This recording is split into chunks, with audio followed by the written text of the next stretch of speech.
ئیوای 8 منداڵی ڕیس کردووە، عائیلەی هەموو ڕیس کردووە، لەسەریان ڕاوەستا دەڵێ الحەمدولله، خوایە سوپاس و ستایش بۆ تۆ. لە بەرامبەر هێرش و پەلامارەکانی قەوارەی زایۆنی، مەڵبەندی سۆرانی کۆمەڵی دادگەری گردبوونەوەی پشتیوانی بۆ دانیشتوانی غەزا ڕێکخست. خەڵکی سۆرانیش بە جۆش و خرۆشەوە بەشداریان لە گربوونەوەکەدا کرد و دەڵێن پێویستە هێندەی لە تواناماندا بێت هاوکار بین بۆ خەڵکی لێ قەوماوی غەزا، سبە گربوونەوە و ناڕەزایی بێت یاخود بە دوعاکردن یان بە ماڵ و سامان. ئەوەی کە ئێستا و گربوونەوەی کە کردیتمان ئەو وتاردان و کۆڕ و سمیناری کە ئێستا هەیە یەکە لە ئەرکەکان کە جێبەجێ یەکەین بەرامبەر ئەو حەق و واجبێ کە لەسەر شانمانە بەرامبەر برایانەمان لە غەزا.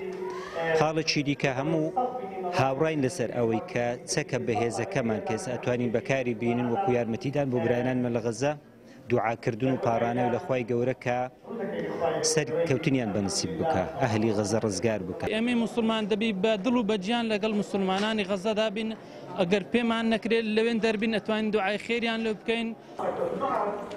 موسڵمانان وەکو یەک جەستەوان، بۆیە لە هەر شوێنێک ئەو جەستەیە تووشی ناڕحەتی بێت هەمووان ئازاری پێوە دەچێژن.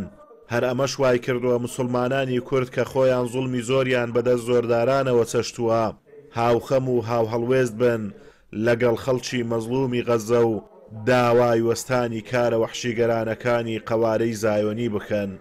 وەمەش وەکو موسڵمان وەکو کورد ناڕزایەتی خۆمان دەربڕی وە پشتیوانی خۆمان دەربڕی بەرامبەر بۆ ئەو خوشک و برایانەمان لە غەزە.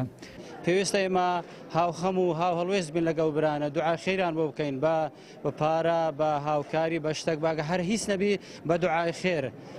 زەرورە خۆم و ماڵ و منداڵەکەمان ئاگادار بکەن و کە پاڵپشتی مەزلومان بکەین، دژی زاڵمان بین.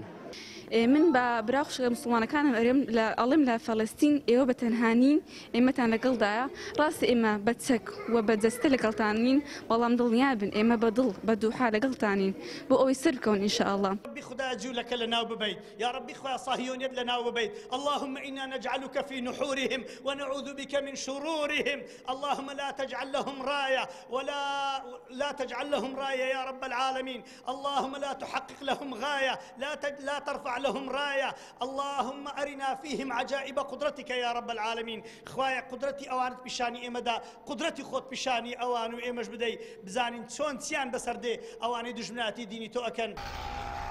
ئەگەرچی هەردوو مەڵبەندی سۆرانی کۆمەڵی دادگەری و یەکگرتووی ئیسلامی داوای مۆڵەتیان کرد بۆ ئەوەی گربوونەوەیەکی جەماوەری بکەن لە گۆڕەپانێکی شاری سۆران بۆ هاوسۆزی و هاوخەمی بۆ خەڵکی لێ قەوماوی غەزا، بەڵام لەلایەن دەسەڵاتدارانی شارەکەوە ڕێگەیان پێنەدرا.